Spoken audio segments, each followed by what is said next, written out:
The First Gulf War. A bird's-eye view of Operation Desert Storm in the Gulf War. Why did Iraq, claiming to be the fourth military power, lose this war in just 42 days? The US military paid the price of only 148 casualties, while inflicting 200,000 casualties on the Iraqi forces. So what exactly did Iraq go through?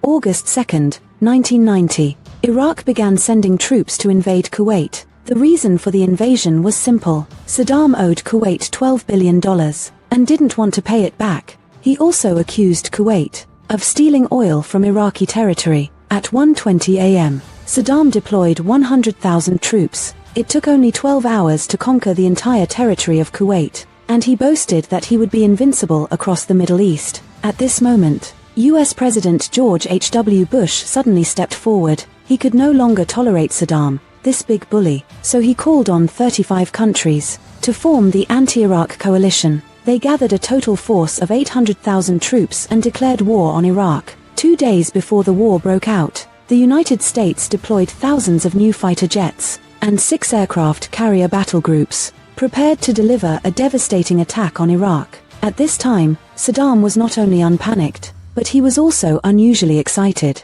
The Iraqi army believed they had a million-strong army and tens of thousands of tanks and a river of steel, and the entire country is equipped with formidable air defense missile systems. He believes the United States is just a paper tiger. There's nothing to fear, but the upcoming battle will be like an ant challenging an elephant. On January 17th, Desert Storm officially began. The Americans are already in Saudi Arabia, bought over 500 bombers and various types of advanced fighters. At this moment, the sky above is already filled with dense aircraft. The Americans are about to launch an attack. First, 8 Apache helicopters. They fly at an extremely low altitude of 15 meters, heading towards Iraq, departed from the defensive line, and all navigation night lights were turned off to prevent radar detection. Silently and stealthily, they reached the 2 radar stations in Iraq, 4 kilometers away. An Apache helicopter fired 20 missiles, destroying these 2 radar stations. Next, they arrived again at the air defense base 2 kilometers away, and launched hundreds of rockets, destroying the enemy positions ahead. After completing all this, they took only 4 minutes. For this bombing operation, they created a 10-kilometer wide radar gap, led by 3 electronic warfare aircraft. Hundreds of bombers followed closely behind. They roared toward Iraq's territory. The first wave of bombers targeted Iraq's power plants and command centers. Then, they started dropping hundreds of rockets onto the ground, followed by the aircraft carrier fleet parked in the Persian Gulf. Hundreds of missiles were launched, targeting various regions within Iraq, conducting indiscriminate bombings. After 20 minutes, 10 advanced F-117 stealth fighters flew silently over Baghdad, as if the city were deserted, launching a fierce bombardment on the ground. The 4,000 anti-aircraft guns in Baghdad had no radar targets to guide them, so they could only fire wildly into the sky. The whole of Baghdad was as lively as New Year's, but after shooting for a long time, not a single one was hit. Meanwhile, the US military was outside the barrage, using guided missiles to attack signal towers and military installations. The US's information warfare operation took only 2 hours to completely destroy the power supply facilities and communication equipment in Baghdad. At that moment, Baghdad was plunged into total darkness. Then US President George H.W. Bush was watching the live broadcast and was completely stunned. So the US military has become this powerful already? I thought it would be a battle like Stalingrad, but instead, Iraq was just bombed into submission directly by the US forces. In just one night, all of Iraq's air defense systems were destroyed, and Saddam's side was just completely overwhelmed. He sat there for a long time without saying a word. Ahmed al-Jab. The next day has arrived. The US military assembled a large number of UN bombers to start bombing key areas across Iraq in successive waves. Iraq didn't just sit back and wait, so they deployed a large number of Soviet-style fighter jets to counter. Soon the Iraqi army would learn what it means to fight a losing battle. Most of the Americans' planes were new stealth fighters. On the Iraqi side, all they have are outdated Soviet-style aircraft. Most of the Iraqi Air Force planes didn't even know where the US forces were located. before being shot down by U.S. cruise missiles. Some planes were destroyed by U.S. shells before they even had a chance to take off. In less than 7 hours, the U.S. forces had firmly gained air superiority. On that very day, several F-117 stealth bombers launched strikes against Iraq's communication centers and power plants. Hundreds of rockets quickly destroyed the targets. As they left, they also launched 2 missiles toward the area of a villa suspected to belong to Saddam, striking the area. But Saddam had long hidden in a fortified bunker and narrowly escaped disaster. Then, U.S. troops began attacking Iraq's air defense missile positions, launching an assault. Because there were 15 missile defense facilities installed here, and over 1,000 missile reserves, to minimize unnecessary casualties, dozens of A-6 intruders, flying towards the Iraqi air defense positions, and 4 kilometers away, they launched a large number of unmanned glider decoys. At this moment, the Iraqi forces thought the U.S. military was launching a surprise attack, and they foolishly fired a large number of surface-to-air missiles at the U.S. military's gliders. Soon, these gliders were completely wiped out, but what they didn't know was, the U.S. military's Ace F-18s, the Hornets, along with F-14 bomber formations, were sweeping in. These aircraft were all equipped with advanced radar jamming systems and ground-targeting missiles. In addition, the U.S. military deployed a large number of unmanned gliders. They came to confuse the Iraqi forces, followed by the real bomber formations, launching hundreds of missiles at Iraq's air defense positions. After 20 minutes of bombing, all these air defense sites were destroyed. Immediately afterward, these aircraft formations began attacking the Iraqi ground armored units. Start the airstrike. While on the way, they discovered 2 Iraqi fighter jets coming to escort. Then, under the attack of U.S. cruise missiles, these 2 planes were instantly shot down. Immediately afterward, U.S. aircraft formations began attacking Iraqi armored units, carried out intense bombing. After gaining complete air superiority, Iraq's defeat was sealed. Over the next 38 days, the U.S. military conducted 270 targeted bombings on Iraq. They deployed a total of 100,000 sorties, using 500,000 tons of bombs, resulting in 100,000 Iraqi casualties. Over 300 aircraft were destroyed. More than 4,000 combat vehicles were scrapped. All of Iraq's useful facilities were completely blasted to pieces. Even after being bombed like this, Saddam still refused to surrender. He spent every day hiding in bunkers figuring out how to deal with the U.S. forces, still determined to mobilize the entire nation. We also need to counter the Americans. President George H.W. Bush really couldn't stand this crazy guy anymore, so he decided to carry out the long-planned Desert Storm operation to completely defeat Iraq. This was the most successful military operation by the U.S. The Americans only took 4 days. They crushed Iraq's million-strong steel flood. At the cost of just 20 casualties, they inflicted 50,000 casualties on the Iraqi forces. They even broadcast it live to the world, clearly showing everyone what the hell modern warfare really is. After 38 days of Operation Desert Storm, all of Iraq's communications and military facilities almost blown to bits. Even after being destroyed like this, Saddam still wanted to rely on Iraq's millions of steel forces and go head-to-head with the U.S. military. So President George H.W. Bush decided to carry out the long-planned Desert Storm operation. The Americans assembled a force of 600,000 troops, 4,000 tanks, 2,200 aircraft, 3,000 armored vehicles, decided to launch a ground offensive to completely crush Iraq's million-strong army. And Saddam finally awaited the Americans' ground attack, and was very confident that North Korea and Vietnam both managed to repel the U.S. military, so we should be able to do it too. He thought dragging the U.S. into a quagmire of war would cause America to voluntarily cease fighting and seek peace, but the subsequent battles were truly overwhelming strikes by the U.S. military. On February 24, 1991, the Desert Storm operation officially began. The American steel surge in Saudi Arabia, paired with fighter jets, began crossing the Shia border and launched a fierce attack on the Iraqi positions. Then the Iraqi armored forces counterattacked. But this firepower was no match for the U.S. troops. Instead, the U.S. used 200 artillery guns, paired with Apache missile strikes, combined with the bomber airstrikes. Under this multifaceted attack, in just 10 minutes, Iraq's armored forces were completely destroyed. The US forces suffered no losses, and broke through the Iraqi defenses like a hot knife through butter. Then they encountered carefully laid Iraqi minefields, but the US military is completely unfazed, because they have advanced M60 mine-clearing tanks, equipped with specialized mine-clearing systems. The first wave of mine-clearing tanks begin launching into the minefield. A large number of mine-clearing launchers are firmly attached to the ground. Then these mine-clearing launchers explode instantly, and detonated the mines below, opening a 5-meter wide passage. Immediately, the M60 mine-clearing tank moved forward, and detonated the minefield ahead again. Finally, a large number of US military equipment and troops began to advance further along this passage.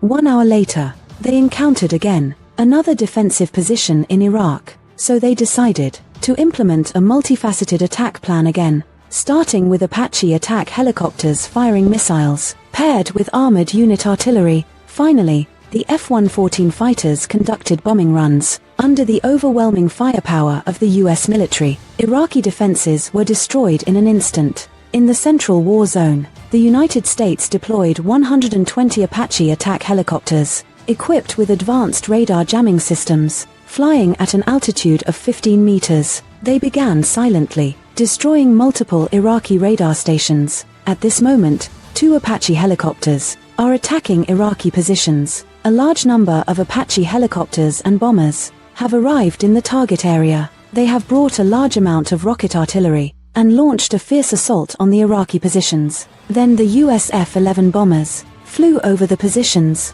to cover the frontal attack of the Apache helicopters. It only took 20 minutes. The Iranian forces' positions were once again hit with devastating strikes. Following that, the US armored units launched large-scale offensives against multiple Iranian positions. Since the Iranians lacked air superiority, they could only endure the US forces' relentless bombing from above. Meanwhile, the American armored units advanced forward like an unstoppable force. In less than an hour, the Iraqi forces were completely powerless to fight back. Thousands of Iraqi soldiers began to surrender one after another. On February 26, the US military assembled a total of 1,200 tanks and 2,000 artillery guns, and began advancing toward Iraq's Hilla, launched a fierce attack. If this city is captured, they can advance straight to Iraq's capital, Baghdad. Therefore, this became the largest artillery assault in the Gulf War. Tens of thousands of shells and rockets simultaneously pounded Iraqi positions. The sky was instantly filled with shells, and the forward positions in Iraq were subjected to a storm of relentless bombing. After several hours of bombardment, the American Steel Tide began a large-scale advance. But the First Army at the position did not sit idly by. They began to engage the US forces in a firefight. However, facing the overwhelming firepower of the US Army, Iraq's armored forces suffered heavy losses and retreated in full retreat. Then, the US military broke through the Iraqi defense line like a tidal wave and began to advance forward. In this operation, the US military suffered only 5 casualties, while inflicting 1,200 casualties on the Iraqi forces. Already approaching Iraq's capital, Baghdad, Iraq has only 0 kilometers left. Even after being hit so hard, Saddam is still mobilizing the entire nation to resist the Americans. At this time, the Soviet Big Brother also began urging Saddam to stop immediately. Losing to the Americans is not shameful for Iraq, but Saddam simply would not listen, even threatening to stand firm against the US military. President George H.W. Bush really couldn't stand this madman anymore, and ordered US forces to repeatedly bomb Baghdad, Iraq's capital, one after another. To prevent his tanks from being destroyed, Saddam buried his tanks in the sand directly. But at that time, the United States, the F-111 fighter jet is like a cheat code. Its heat detection system had already located the tank's hiding spot, and it directly used precision-guided missiles to destroy many hidden tanks. The frontline tank division, composed of 20,000 soldiers, was eventually reduced to only 40 people. Even Saddam himself was overwhelmed. Then they announced the overnight withdrawal from Kuwait. During the retreat, they ordered all of Kuwait's oil fields to be set on fire. This move by Iraq quickly angered the Americans. So, on Highway 80 as the Iraqi forces retreated from Kuwait, the US military dispatched a large number of bombers, initiating a surprise attack in retaliation. The highway was filled with dense Iraqi troops, so the US military launched a large-scale bombing raid. A significant number of bombs were dropped. They rained down like a storm on this road, and the ground forces had no air superiority. They could only be slaughtered like lambs. The air raid lasted for 5 hours, causing the deaths of 10,000 Iraqi soldiers, 2,000 tanks and armored vehicles destroyed, causing Highway 80 to be called the Highway of Death. This US retaliation nearly broke Saddam's morale. On February 28, Iraq officially announced its surrender, and thus, the 4-day Desert Storm operation came to an end. It also marked the definitive end of the Gulf War. In this operation, the US military suffered only 148 casualties, while inflicting 100,000 casualties on the Iraqi forces. And by broadcasting it live, they openly showed the whole world what the hell modern warfare really looks like. What's your take on this? Watch closely. This was a conflict that lasted 8 years. The war has cost a total of $1.7 trillion to date. Both subsequent presidents publicly admitted that sending troops was a mistake. After the 9/11 terrorist attacks in 2001, the US launched the Afghanistan war in the name of counterterrorism, but suddenly, the mastermind behind the attacks disappeared. This shifted America's focus from Afghanistan to Iraq. Over the past 12 years, Saddam was increasingly seen by the US as a threat to the region's geostrategic interests. At the end of 2002, Saddam refused to cooperate with the UN, giving Bush the pretext to send troops. The Bush administration presented a long list of reasons to the UN for armed intervention, including links to Al-Qaeda, harboring radical enemies of the West, deploying so-called weapons of mass destruction, detaining civilians and expelling UN weapons inspectors, among other things. Then Secretary of State Powell held up a bag of white powder at the UN and delivered a passionate speech, as if the world would descend into chaos without UN military action. Yet he still failed to convince the majority of countries opposing the invasion. Unlike the famous Desert Storm last time, the UN strongly opposes the use of force, reason being, lack of conclusive evidence of weapons of mass destruction. But Bush has already made up his mind to launch an attack. Main NATO members like France and Canada have also begun to strongly condemn. February 2003, over 6 million people in more than 800 cities worldwide gathered together, holding anti-war signs, ultimately forming the largest protest in human history, the biggest demonstration in history. In March, the US, UK, Poland, and Australia began mobilizing troops along the Iraq border. On March 17, Bush issued the final ultimatum to Saddam: within 48 hours, leave Iraq with his son, or face serious consequences. Refusing to evacuate will lead to military conflict. But the operation had already begun that night. At Jabba Air Base in Jordan, British Special Air Service, 22nd Regiment, a team of 60 elite soldiers, fully armed, getting on 6 Chinook transport helicopters. Under the cover of moonlight, the helicopters will split into 3 groups, flying low over the barren deserts of western Iraq, heading towards the town of Alim on the Iraq-Syria border. Their mission is to attack a nearby water treatment facility. Intelligence indicates there's a suspected chemical plant there, and a missile base for the Flying Mongoose. Just as Chinook, the helicopter crosses the Yoi border line, suddenly, a US AH-6 appears in the view, a formation of little bird helicopters. They fly at extremely low altitudes, almost skimming the ground, to avoid radar detection. The birds quickly launched a surprise attack on a suspected Iraqi radar station, firing rockets in volleys and strafing with machine guns. This sudden assault caught the Iraqi defenders off guard. Resistance was minimal. Machine gun posts, radar stations, and ammunition depots were reduced to smoke and ashes in a dense barrage. Then, these small, agile little bird helicopters slipped back into the night. Only the machine gun barrels glowed white-hot in the darkness. After refueling mid-flight, the first wave of Chinook helicopters flew another 120 kilometers north, and finally landed just outside the target area. In a desolate, uninhabited place, special forces quickly disembarked, simultaneously unloading several DPV desert assault vehicles. The team will establish a forward outpost camp here, waiting for another group to arrive by land from Jordan. Unit B equipped with more DPV joins the team. 2 special forces will launch a joint assault. According to intelligence, this is a secret base hiding chemical weapons, and during the First Gulf War, it launched Scud missiles at Israel. It is highly likely to launch an attack again. According to reports, 2 full regiments of the Republic Guard are stationed in this area, indicating an inevitable life-and-death struggle.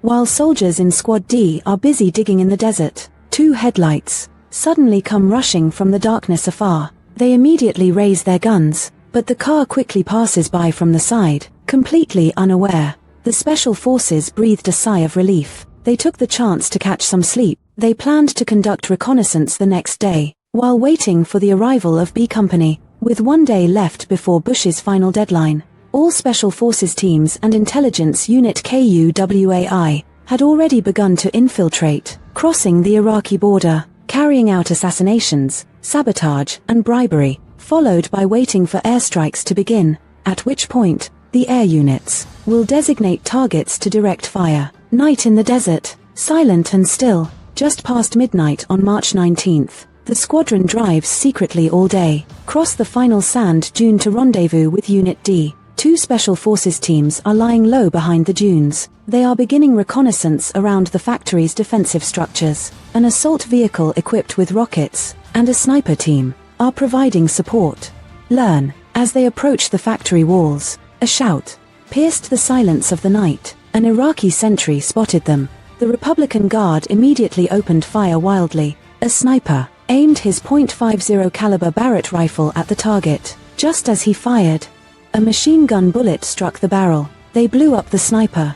Faced with such intense fire, the squad commander could only order everyone to retreat. A detachment found itself surrounded, and had to abandon their equipment. The soldiers dashed through the hail of bullets to a safe zone. Before escaping, they destroyed the abandoned assault vehicle with anti-tank rockets. This raid, 1 member of the Airborne Corps was lightly injured. Although they evacuated safely, it already alerted the enemy. With Saddam showing no intention of leaving Iraq, the signs are clear. Bush decided to launch military operations at 4 a.m. on March 20th, after the ultimatum expired. Start the military action. 10 p.m. on March 19th, Joint Air Force Commander Mosley received an urgent briefing from the CIA. They were absolutely certain Saddam and his 2 sons are currently hiding on the outskirts of Baghdad, on a farm called Dura. Upon receiving this highly precise intelligence, Mosley immediately took action.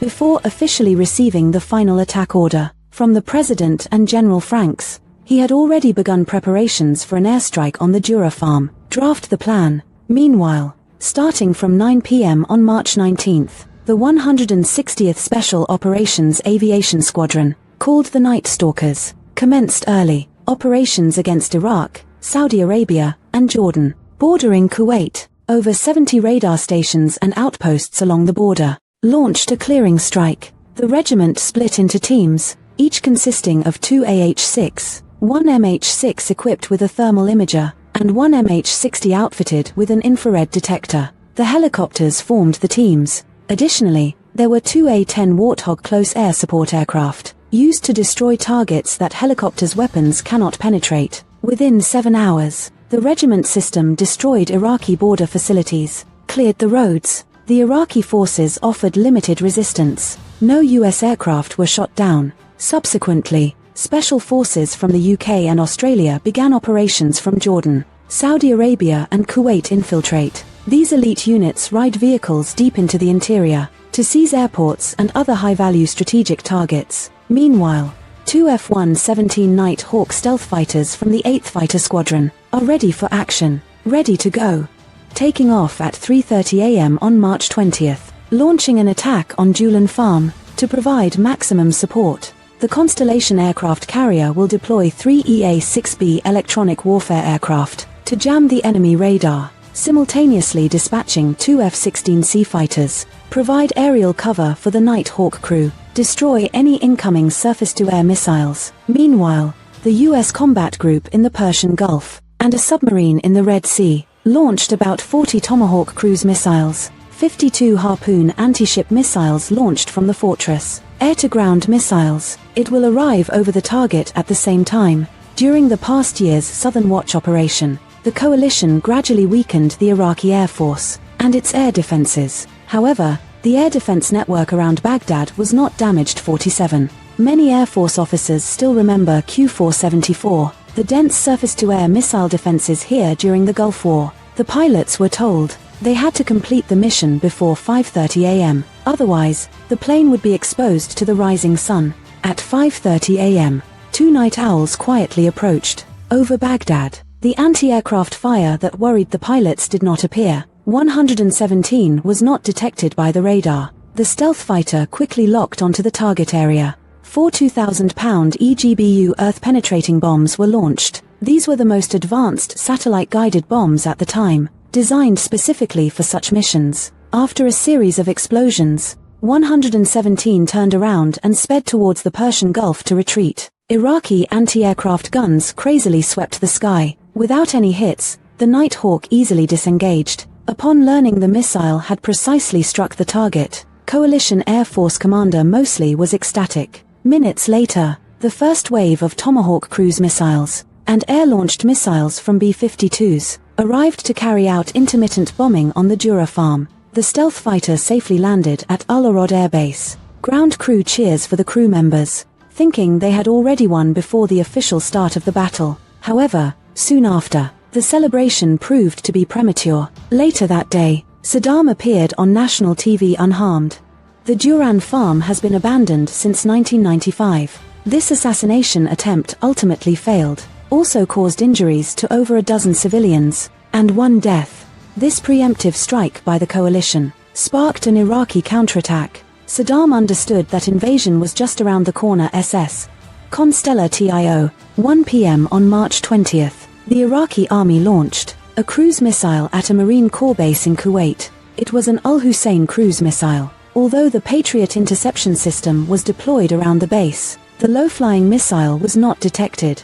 It ultimately exploded on the outskirts of the camp. Then, 2 ballistic missiles followed, but they were quickly intercepted by Patriots. That night on the northwest border, British Special Air Service troops launched a final ground assault on the water treatment plant. But by then, local militias had arrived to reinforce the garrison. During the assault, the Special Forces encountered intense suppressive fire once again. Although they were the British Army's elite troops, they still found their firepower insufficient, and had to retreat again with D Squadron. But this time, they faced the danger of being encircled and annihilated during the withdrawal. Iraqi militias and the Republican Guard greatly outnumbered the British forces. They mounted heavy machine guns on their trucks. Both sides launched fierce fighting outside the Bedouin village. The rockets on the British assault vehicle played an important role. They destroyed several trucks and inflicted casualties on the Iraqi forces during their charge. After hours of fighting, the Iraqis began to retreat. Iraqi defenders performed a surprisingly fierce defense, disrupting the British Army's attack plan. Frustrated, they called in airstrikes, destroying the entire facility. At the same time, eliminating any evidence of chemical weapons that might have been there. Several incidents on the 20th left Commander Franks, and Ground Assault Commander McNeil Rady is deeply concerned.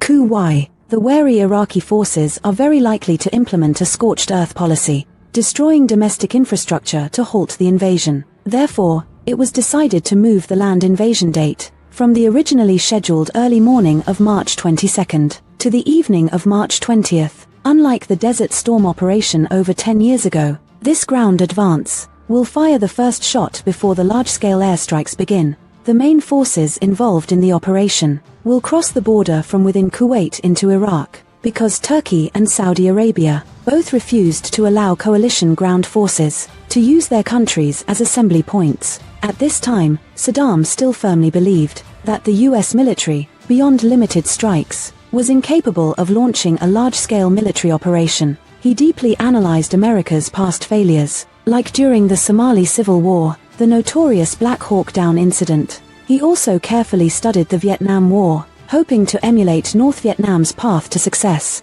using domestic and international anti-war sentiment to deter any invasion. At this time, Kuwait was garrisoned by Lieutenant General Warlight's 5th Army Group, who were about to cross the Tigris River, Euphrates Valley, destroy any Iraqi forces encountered. UWAI Main Armored Strike Force of the 5th Corps, from the 3rd Infantry Division, with 247 Abrams tanks, 264 Bradley infantry fighting vehicles, and 132 M109 Paladin self-propelled artillery pieces. The infantry of the 82nd and 101st Airborne Divisions will provide support on the ground.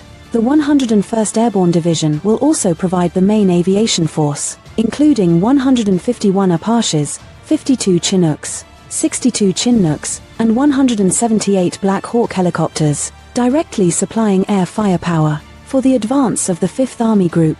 On the far right flank of the 5th Army Group is the Marine Corps. The Expeditionary Force is composed of the 1st and 2nd Marine Divisions, totaling 50,000 troops and 10,000 vehicles. They will first seize southern Iraq, the oil fields and Qaza, and the port of Khor al-Amaya, then turn north to advance on Baghdad.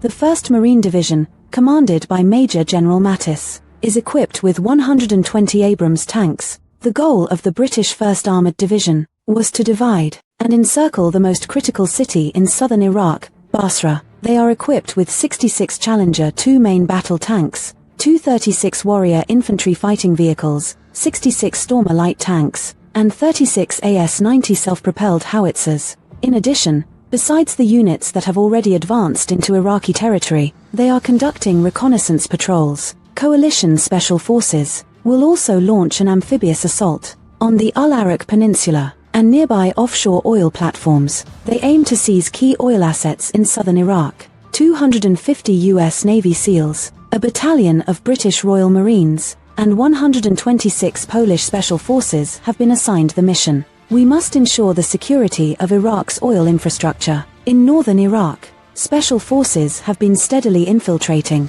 into Kurdish-controlled areas for over a year, preparing to launch an attack against Saddam. Operations here will mainly rely on Kurdish freedom fighters. They will hold back the Iraqi forces, opening the battlefield for the Special Forces. This battle, the coalition deployed a total of 309,000 troops and more than 1,200 aircraft, including 790 fighters and bombers. The U.S. military provided 706 of those combat aircraft, 68 aircraft from the UK, 14 from Australia. The scale of this engagement is less than half of Desert Storm. This is U.S. Secretary of Defense Rumsfeld, Philip Feld's streamlined approach. He believes that this campaign will rely on U.S. military technological superiority and offensive command to achieve victory, will avoid densely populated centers, and the Iraqi army is reported to have 300,000 to 350,000 troops. AB is made up of 16 divisions. RAB belongs to 5 corps,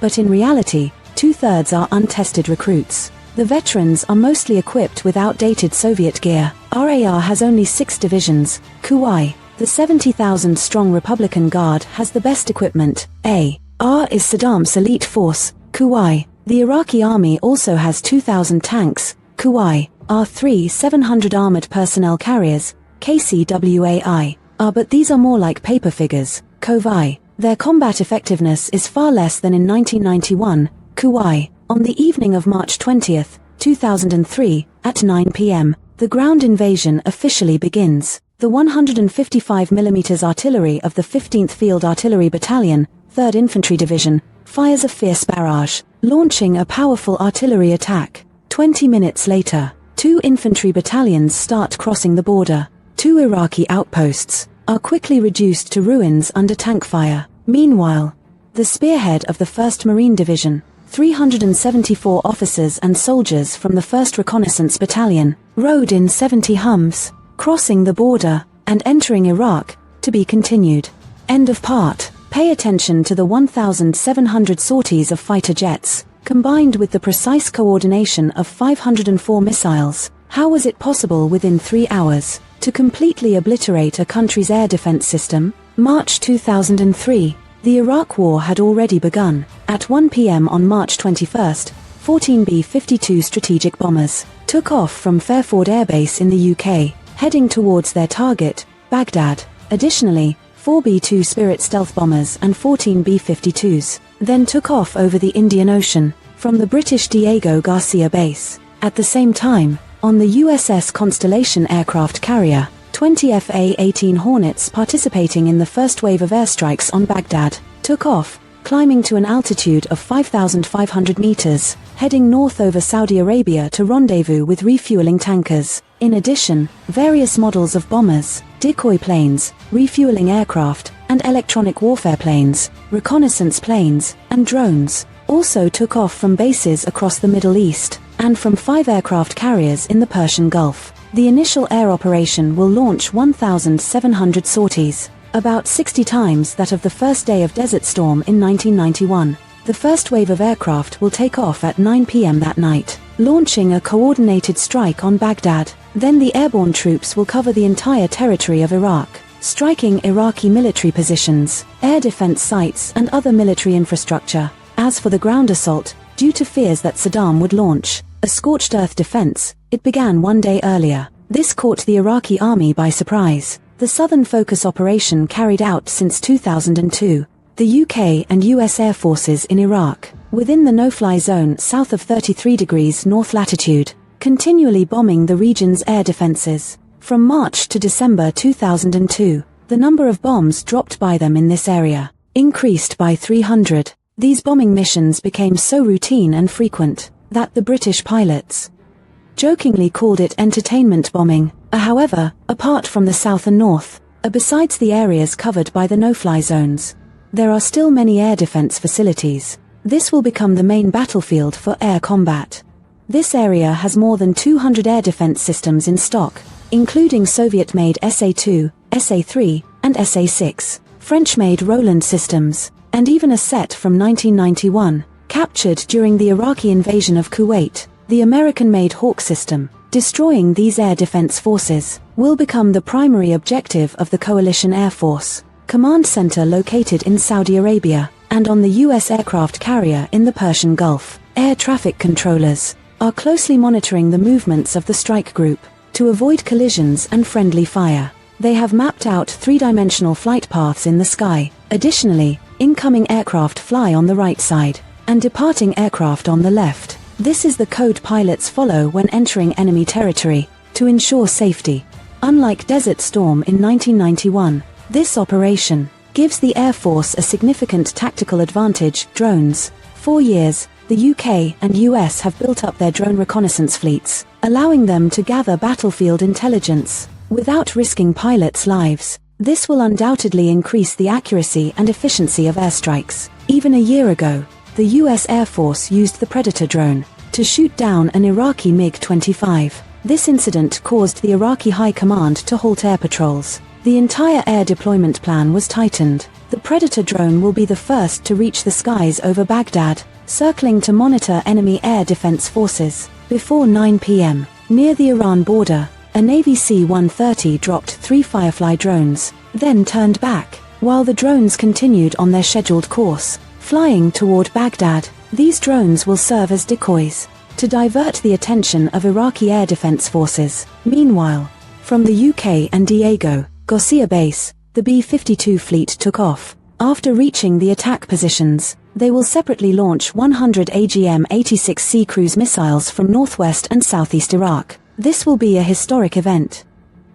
This will be history, the largest-scale air-launched cruise missile attack. Then the B-52 fleet turned back and returned, completing this mission. Meanwhile, U.S. Navy warships in the Persian Gulf will launch a round of coordinated cruise missile strikes. On the first day of the air campaign, there will be 504 cruise missiles, targeting over 100 locations in Baghdad. Conduct the attack in 3 waves. When the Firebee drone distracts the city's anti-aircraft artillery, and after the cruise missile strikes, 12 F-117 Nighthawks will follow behind, escorted by 10 EA-6 Prowler electronic warfare aircraft. If the Prowler detects Iraqi fire control radars, 8 F-16s will be guided over and taken down with anti-radiation missiles. After the Iraqi air defense system is crippled, 4 B-2 stealth bombers will be followed by 20 Hornets, 8 F-14s, and 8 F-15s. to strike targets within the city, immediately following the first attack on Baghdad.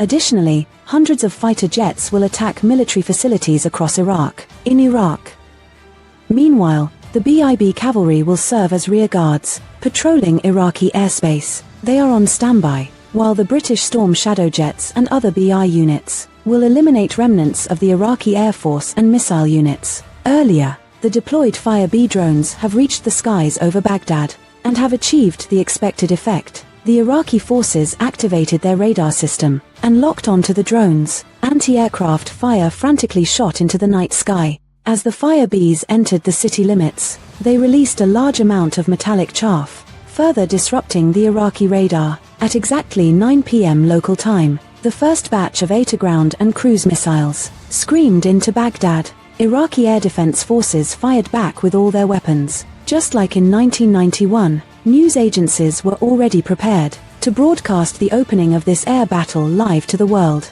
Unlike in the past, this time, the coalition forces did not bomb the Euphrates River or the bridges over the Tigris River, because the US military would soon need these crossing points to advance northwest. Similarly, the infrastructure of Iraq's power and water supply systems was also left untouched. So, when cruise missiles struck, while bombing downtown Baghdad, the ancient city remained brightly lit. The day before, the Bush administration removed over 500 targets from the strike list. Worried that Saddam's fall would be too rapid, they feared it would plunge the country into chaos. As cruise missiles bombed Baghdad, Unit 117 encountered unexpected problems. Due to the large number of aircraft types involved and sorties flown, all KC-10s, CI-30 and KC-135 tankers were already operating at full capacity. As a result, only 3 out of 12 Nighthawks successfully refueled as planned. They will go in solo, continuing towards Baghdad.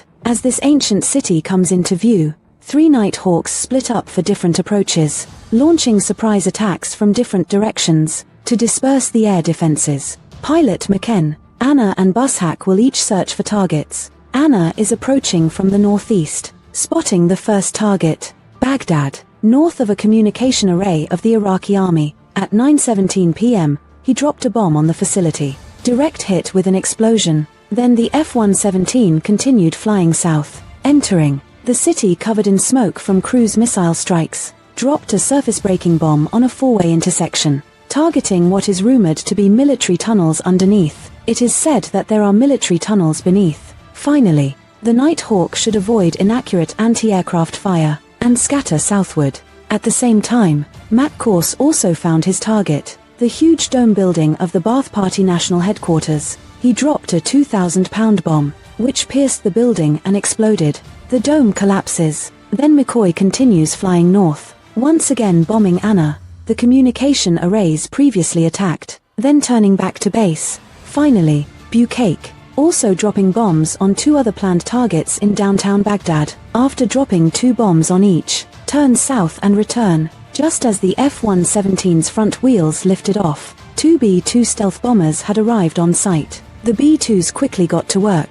One of the B-2s dropped 2 4,700-pound GBU-37 satellite-guided bombs on an Iraqi communications tower. A fireball erupted at the base of the tower. The entire structure collapses suddenly. Each B-2 can carry up to 16 JADMs, precision-guided bombs, 16 JSOW glide bombs, or 8 GBU-37 penetrating armor-piercing bombs. All these weapons are fully utilized that night, smooth and orderly, reducing Saddam's magnificent palace to ruins. At 11 p.m. local time, the regular strike aircraft of the Lee U team enter Baghdad's airspace to carry out target bombing. Meanwhile, a larger-scale air raid is also underway across Iraq.